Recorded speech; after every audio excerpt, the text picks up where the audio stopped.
तो asset management जो company है एक्सिस म्यूचुअल फंड ने अपनी एक नई म्यूचुअल फंड स्कीम लॉन्च की है।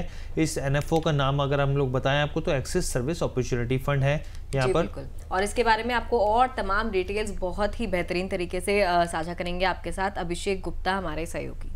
Thank you Harsh and Divya.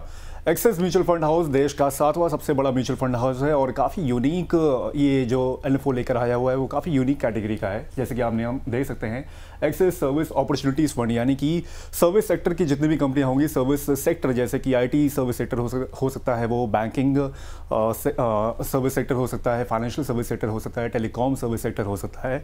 तो ऐसे तमाम सेक्टर्स की कंपनियों में चुनिंदा कंपनियों को चुन के उनमें ग्रोथ अपॉर्चुनिटी को देखते हुए उन कंपनीज को सिलेक्ट किया जाएगा, उसमें एक तरह से निवेश किया जाएगा। सब्सक्रिप्शन की अगर बेंचमार्क की अगर बात करें तो निफ्टी सर्विसेज सेक्टर इसका वो रहेगा, यानी कि इसमें जो कंपनी शामिल होंगी उसमें एक तरह से उनको ढूंढा जाएगा, बेहतरीन कंपनी को ढूंढा जाएगा, उसके बाद उसमें निवेश किया जाएगा।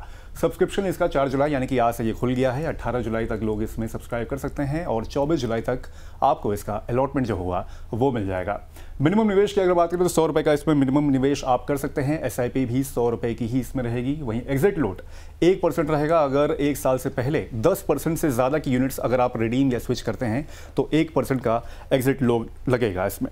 फंड मैनेजर की अगर बात करें तो सचिन रेलेकर, उसके बाद श्रेयास देवलकर और कृष्ण नारायण, ये 3 फंड मैनेजर्स जो हैं ये इस एनएफओ को एक तरह से मैनेज करेंगे।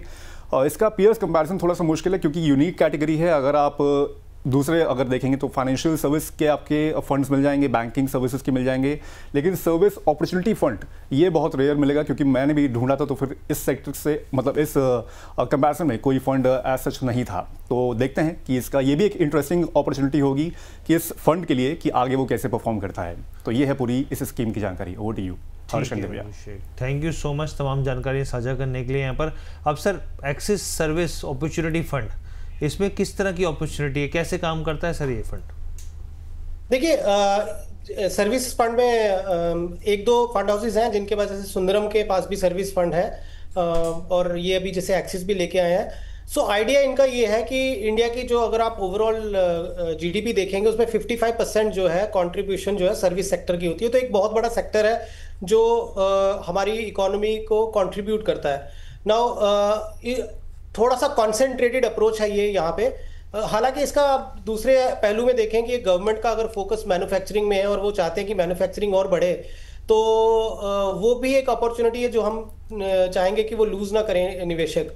नाउ ये स्पेसिफिक जो सर्विस सेक्टर फंड है ये फर्स्ट ऑफ ऑल उनके लिए ज़्यादा बेहतर है जो अपने लंबे समय के लिए थोड़ा सा वेट कर सकते हैं। क्यों? क्योंकि इसमें एक जो केवल अभी की करंट सिनेरियो में सिचुएशन ये है कि इनका सर्विस सेक्टर में जो स्पेशली एक्सपोर्ट्स है हमारा इंडिया का, वो 40% प्लस आता है। विच मीन्स अगर कल को कोई भी ग्लोबल इशू आता है, यूएस के कोई रिसेशनरी इशू आ जाता है, कुछ आता है, तो उस टाइम पे ये फंड थोड़ा सा अंडर परफॉर्म करेगा, जिसकी वजह से इसका रिस्क फैक्टर थोड़ा सा बढ़ जाता है। हाउएवर हम ये भी कहते हैं कि इंडिया का जो खुद का जैसे सर्विस सेक्टर में, जैसे अभिषेक ने बताया कि बैंकिंग सेक्टर हो गया या आईटी इनेबल्ड सर्विसेज हो गई जो इंडिया में ही है, या इंश्योरेंस सेक्टर हो गया है, जो जितने भी दूसरे सेक्टर्स जिसमें डिपेंडेंसी इंडिया की है वो तो अच्छा करते ही रहेंगे। बट जैसा मैंने बोला क्योंकि इसमें बहुत बड़ा एक हिस्सा जो है वो एक्सपोर्ट का भी है सर्विसेज सेक्टर का, तो यदि वो इम्पैक्ट होता तो ये फंड पे इम्पैक्ट आएगा। तो इसमें मैं यही बोलूंगा केवल वो निवेशक इसमें निवेश करें जिनकी रिस्क एपिटाइट थोड़ी सी अधिक हो, जो इस फंड को या सर्विस सेक्टर को समझते हैं और लंबे समय के लिए वो वेट कर सकते हो। ये शॉर्ट टर्म के लिए फंड नहीं है। अगर कोई शॉर्ट टर्म के लिए 3 से 5 साल लगाना चाहता है तो then it's a no to this NFO. यदि कोई 5 से 10 साल के बियॉन्ड इसको लगा के चलना चाहता है then it is a yes to this NFO. तो ये जरूर रखें कि आपका रिस्क एपिटाइट और आपकी अवधि बहुत हद तक डिपेंड करेगी कि आपको ये फंड लेना है कि नहीं लेना है। तो क्लियर डिमार्केशन होगी कि जिनको 5 साल या 3 साल से 5 साल के नीचे का टाइम होराइजन है वो इस फंड को ना लें, और जिनका 5 साल के ऊपर का टाइम होराइजन है वो इस फंड को जरूर ले सकते हैं। ठीक है सर। सर ये fund Nifty service sector TRI benchmark को ट्रैक करेगा, इसका प्रदर्शन सर किन फैक्टर्स पर डिपेंड करता है?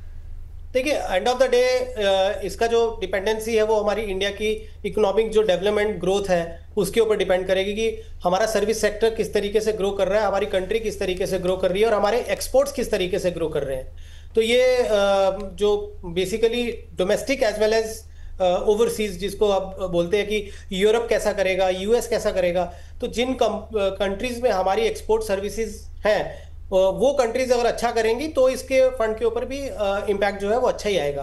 तो इसलिए जैसा मैंने बोला कि अगर एक्सटर्नल इकोनॉमीज में कुछ प्रॉब्लम आती है तो ये फंड थोड़ा सा अंडर परफॉर्म कर सकता है। इसीलिए जिसके पास में निवेश का समय जो है 7-10 साल का हो वो इस फंड में ज़रूर निवेश करें।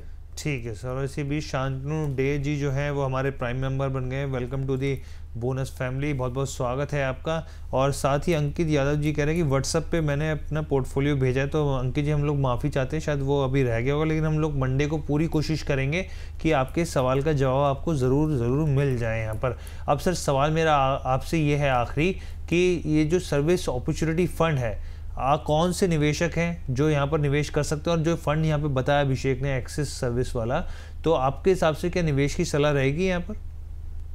देखिए, जो निवेशक 5 to 7% एक टैक्टिकल कॉल लेना चाहते हैं other than their all weather funds, so नए निवेशकों के लिए नहीं है। जिनकी रिस्क एपिटाइट ज़्यादा नहीं है, जो थोड़ी सी भी वॉलेटिलिटी से घबरा जाते हैं, उनके लिए भी ये फंड नहीं है। ये फंड उनके लिए जो सीजन इन्वेस्टर, जिनको मार्केट की समझ में है और जिनके पास ऑलरेडी एक 4 से 5 फंड की बास्केट है। जैसा अभी आपने पिछले 2-3 दर्शकों का जो हमें पोर्टफोलियो बताया, जहाँ पे मुझे लगा कि कोई चेंज ही नहीं करना चाहिए उनको पोर्टफोलियो में, वहाँ पे यदि उनको लगता है कि कुछ addition as a tactical play लेनी है, तब वो ले सकते हैं इस फंड को।